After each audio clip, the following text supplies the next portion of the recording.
Today, I'm going to make kimchi fried rice with my favorite canned meat, Spam. The shelves in the grocery stores have been emptying, and just like any good Asian cook, I stocked up on Spam. So let's get started. We're going to need 1 can of Spam cut into small half-inch cubes.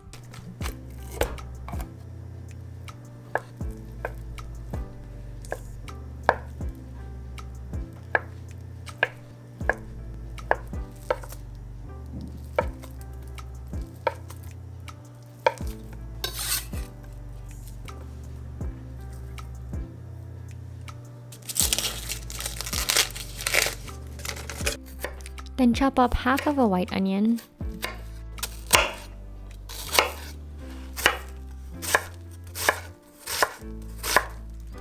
I'm also adding some green onions since I just happen to have them in the fridge, but you can totally skip this part. Next, we're gonna strain 2 1/4 cups of kimchi. We're going to put it in a colander and squeeze the juices out of them. We're gonna use this kimchi liquid later in our fried rice. So set the liquid aside and roughly chop up our kimchi. There's no specific way to chop them up, just make sure you cut them really small and bite-sized.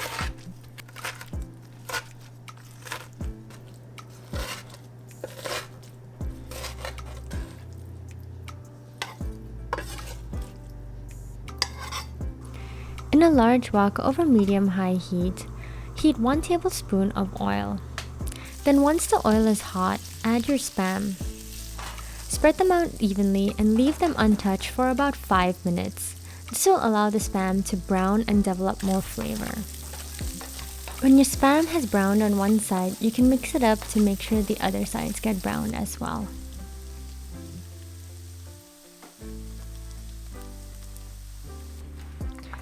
When the Spam has browned all over, add your onions and mix. Then once the onions have become translucent, add your kimchi.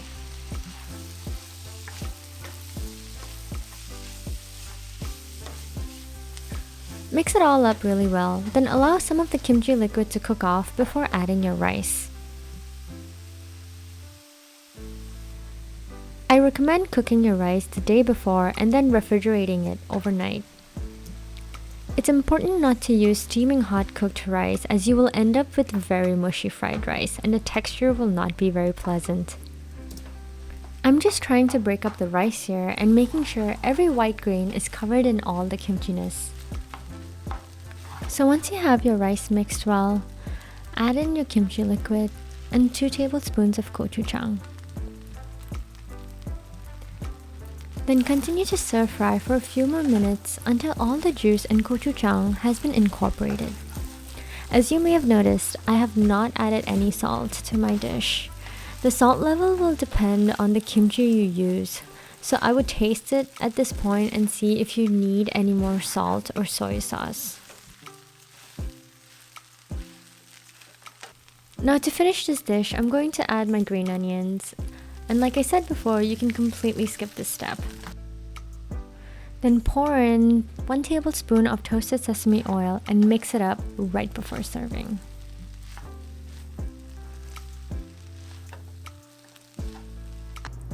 So I had some mozzarella cheese left over in the fridge, and I'm trying to be mindful not to waste anything, especially when the shelves are emptying in the stores. So I thought, why don't I use this cheese up by covering the fried rice and pop it under the boiler to get a cheesy crust on top. It came out looking pretty good, but I'd actually recommend covering it with foil first and putting it in the oven instead of putting it directly under the broiler.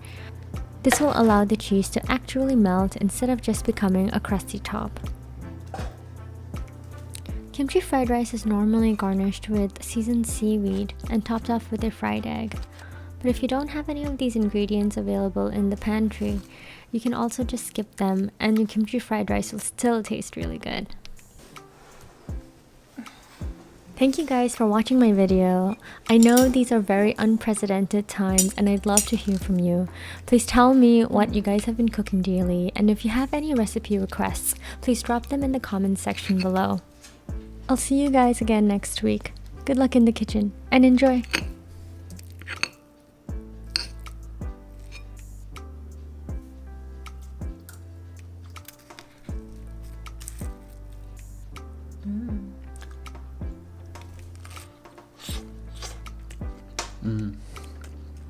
Ooh, that's good. Yeah? Oh, that cheese.